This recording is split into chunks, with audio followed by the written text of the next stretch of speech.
The last milestone before my Mount Katahdin was the 100-mile wilderness. There were epic, remember the word epic? Epic stories about the wilderness. Whole families would fall into bogs and you'd never see them again. There were serpents out there. It was crazy. There were moose and bears and tigers and all sorts of things. This guy walked out and he goes, I took 3 weeks worth of food through the 100-mile wilderness. And the other guy goes, no, it was 4 weeks. I think, that's like 2.5, 3 miles a day you traveled. That's not right, you know. But these are the kinds of stories that we were getting from southbounders. I thought, you know, I've been through the wilderness for the last couple thousand miles. How bad can it be? But at the beginning, there was a sign that read, there are no places to get supplies or help until Able Bridge, 100 miles north. Do not attempt this section unless you have at least 10 days of food and are fully equipped. This is the longest wilderness section on the entire AT, and it is difficult, and its difficulty should not be underestimated. And they said, good hiking. I had 6 days worth of food, thinking that I could get through there in 5. And we made it through in 6. The trail is not a path, okay? There are sections that are very nice, and it's like, wow, I can do this. But for the most part, it's mud, roots, and rocks. And those are the 3 worst things in that order. The mud is absolutely the worst. Roots are next, and then rocks are pretty bad. You end up falling. Someone asked me how many times did I fall on the entire trail. I think about a dozen, but I probably hit my head a few times and forgot it. You know? There was one day when I fell 4 times in one day. And falling, every time you fall, you go, okay, you do this body check. All right, this is moving. Yep, this is moving. Okay, I can get up again. Eventually, again, I know there's other explanations that, for falling in space and where you are. I really started to feel the hand of God protecting me. It doesn't mean I'd never stop falling, but I felt as if the hand of God was there for me. And I'd get to an area, and I'd start praying, God, just provide your hand. And it kept me more focused, whatever the explanation is. I felt as if each time, and I'd fall, and there was one time where I fell in a stream, and my poles were under me, and I thought, oh, I'm trapped here. You know, is this really how it's going to end? I'm going to drown in this 3 inches of water. And I saw my little water bottle starting to float away, and I heard, okay, Andy, get up. You're okay, get up. So the wilderness, there's stories that abounded. There was, people would get trench foot and have to get off the trail, and man, if you come that far, the last thing you want to do is end your hike with less than 100 miles to go. It was the gateway to Katahdin. And there it was, a simple sign, Mount Katahdin. I stopped in my tracks at the first sight. A few day hikers, a few through hikers named Easy, Ascot, and Sarsaparilla were busy finishing their photo shoot. They were so happy, so excited. Phantom, you made it, they exclaimed at different points. I got choked up. I knew I would, and then I went to one knee. I thank God for me and for everyone supporting me. From around my neck, I wore mine and my wife's wooden crosses that were given to us from Virginia. And I clutched them tightly, and I held on to Aaron's Keystone Lift maintenance hat. And then from out of my pocket, I took a little pill bottle that I had been carrying with me for much of the trip. It had a few of the ashes, remnants of my oldest son's lifeless body. And there on a special mountain, I released his dust into the wind and onto the rocks. I wept. I made myself back to the trailhead. I let him go, and I was done. The day was August 30th, 2015. Aaron would have been 32 on that day, born August 30th, 1983. So what have I learned? And how have I grown? Starting to sound familiar, right? To just walk. My goal was not just to be a through hiker on the trail, but to be a through hiker through life. And for me, that means life really matters. Life really matters. One time in men's group, I said, there's a lot of things I don't understand about the Bible. I don't really get this Trinity. I mean, it's just hard for me to comprehend. 3 in 1, 1 in 3. My little mind just can't wrap itself around that. And what is this thing about unconditional love? He goes, well, think of your kids. I said, I am thinking of my kids. That's why I don't get it. But let me tell you, on July 27th, I got it.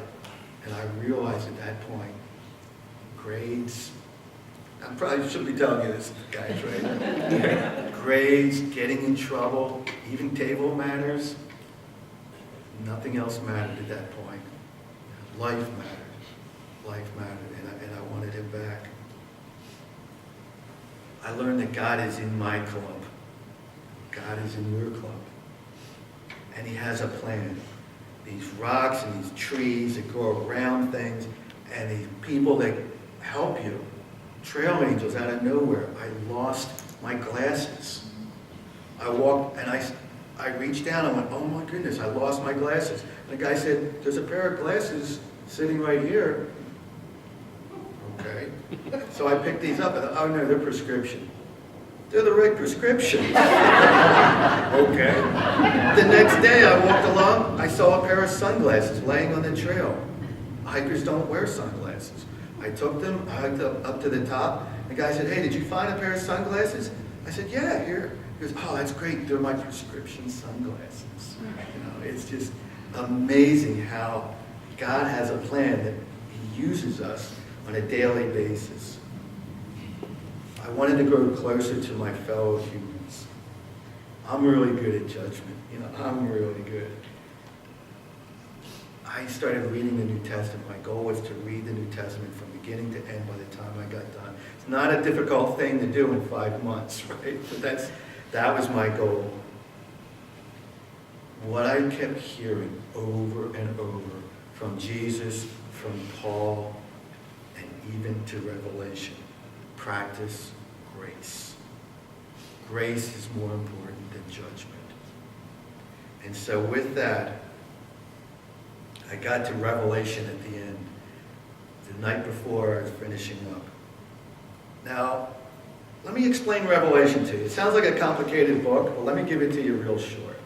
God wins. Okay? God wins. That we know for sure. So what does that mean for me? It means to pick up my cross and to just walk, to walk with confidence. And people say, you must feel really confident now that you've been able to walk 2,000 miles.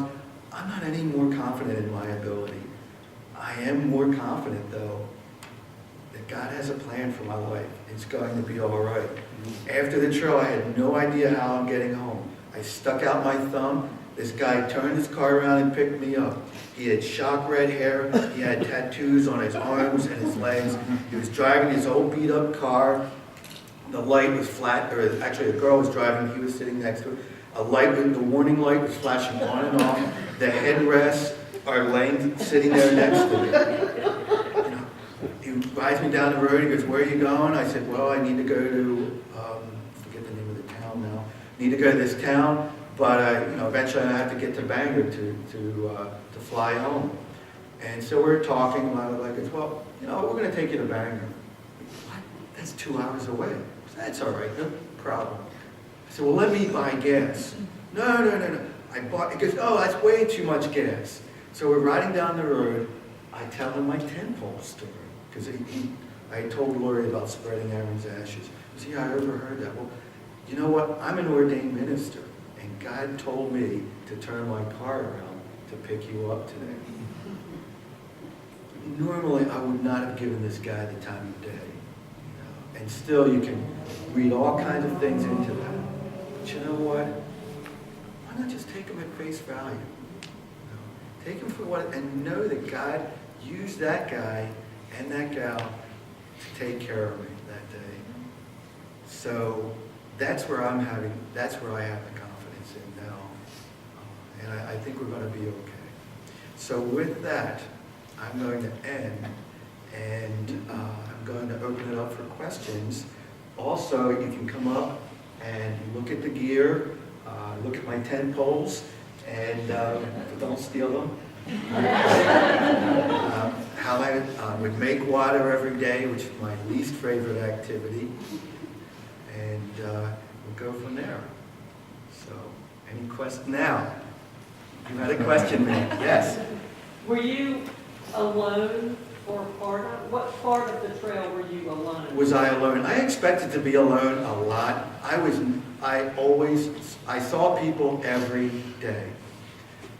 So sometimes I would go half a day without seeing somebody.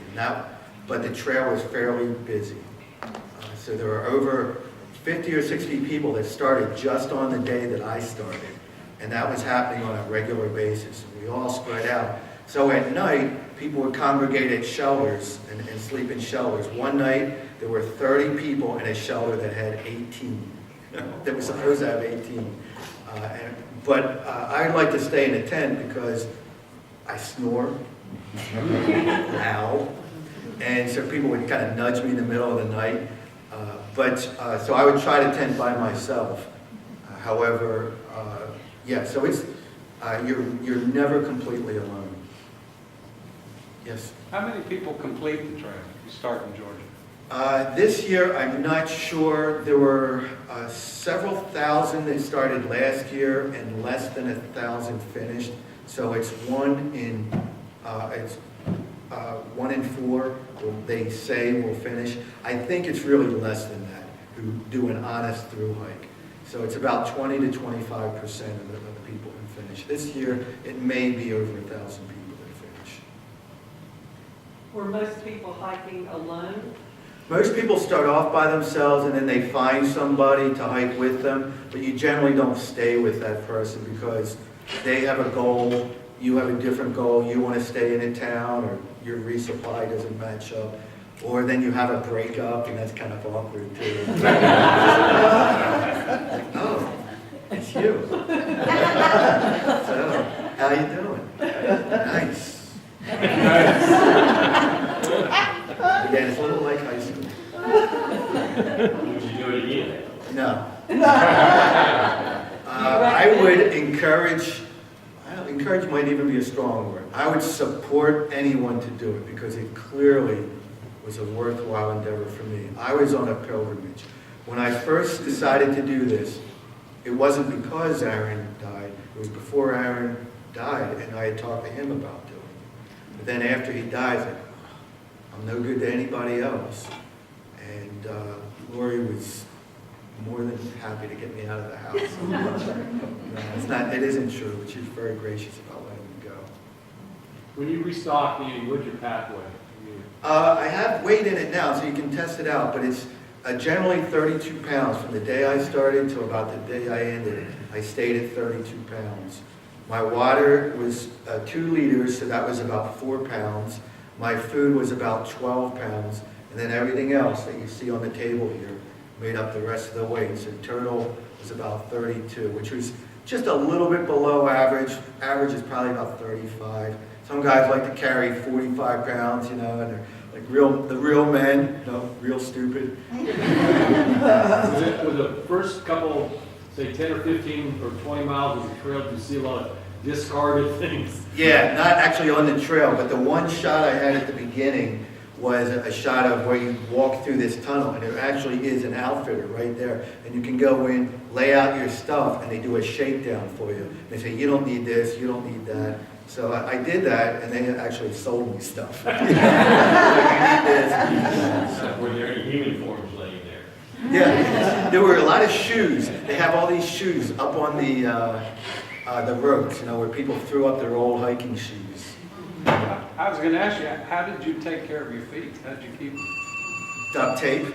Duct tape is amazing. My feet, I guess from being in the military, were pretty tough. From wearing boots, not that I hiked a lot in the military, but I wore boots every And I think that helped. So my feet were pretty good all the way up until the Shenandoahs. And there, it was wet so much that I ended up putting duct tape on, or second skin cut with duct tape. But 2 pairs of socks, a pair of sock liners and a pair of socks. And then what I would do at night was I'd wash out my socks and hang them on my backpack, wear the second pair the next day, and then switch back and forth. Eventually, I was just wearing wet socks. But they were dry enough that they would dry out throughout the day, if the day was dry. And if they weren't, I just wet the whole day. And the worst thing for me, I realized, wet feet. When my feet got wet, it's like, there goes my attitude. Man, I gotta do something about that. Because they're just wet feet. 5 months. Yeah, I started March 31st, which was my youngest son's birthday. And I ended on Aaron's birthday, which was August 30th. And when you started out, you said it was much more of an emotional path to begin with and became more of a spiritual path at some point. It was more of a physical thing at the beginning, I'd say, and it was the whole way it hurt. It hurt every day, and that is what made it kind of. I overreacted to things, and that's what made it emotional for me. But eventually, I started to gain more and more confidence. However, I was never completely believing that I never completely secure that I was going to finish until maybe about the day before. That's my neurotic self kicking in. Yeah. What kind of training did you do leading up to that hike? Well, I hiked Emerald Isle. Yeah. And the one mountain I climbed was over the bridge. Yeah. So I had actually had a knee operation 6 months prior, and I couldn't do all of the training that I wanted to do. So not enough, but I was a little overweight, but a little bit better shape, I think, than the average person out there. So that's why I lost 20 pounds like right away. And that's why I was stopping on the hills. But after about 3 weeks, I got in better shape. And I thought it would be like a sport, where you go out for the sport, you're in camp, you get in shape, and then you play. No, every day hurt. And I also thought I'd get up to the top and I'd stay on the top. No, you come back down and then you go back up. And the trail, they added up all the times that you climb and drop. It ends up being 16 times that you would climb Mount Everest. Wow. Yeah, I know, I get my picture in the paper if I climb Mount Everest 16 times, right? Don't do that next. Yeah, no. So I'm glad that I did it. At first I thought I would want to do the Triple Crown, which is the Pacific Crest Trail and the Continental Divide Trail. But yeah, I think one is good for me. Now it's just Emerald Isle Woods, right? Now it's yeah, yes. Do you walk or hike as an activity anyway? I didn't, no. I was a long distance runner. I'd done a lot of marathons in the past, and I like to bike. When Lori and I were in our 20s, we led a group of kids backpacking out west as part of a job. But I knew nothing about backpacking. Lori did. I was like, how do you get this backpack on? I was trying to put it on. But so after I bought equipment, but then after our kids started coming along, and what happened was I was deployed to Afghanistan. The SEALs had given me all this great, cool equipment. I bought some stuff at North Face store, and our house was right on the trail. And so I said, man, I just want to get away. I want to hike up the trail. So Lori and I hiked up the trail for 3 days. And this climb I was just exasperated on, but I ended up talking to a guy about through hiking. That's when I thought, maybe those guys aren't so crazy after all. Maybe I can do it. All right, guys. Well, thank you for the questions.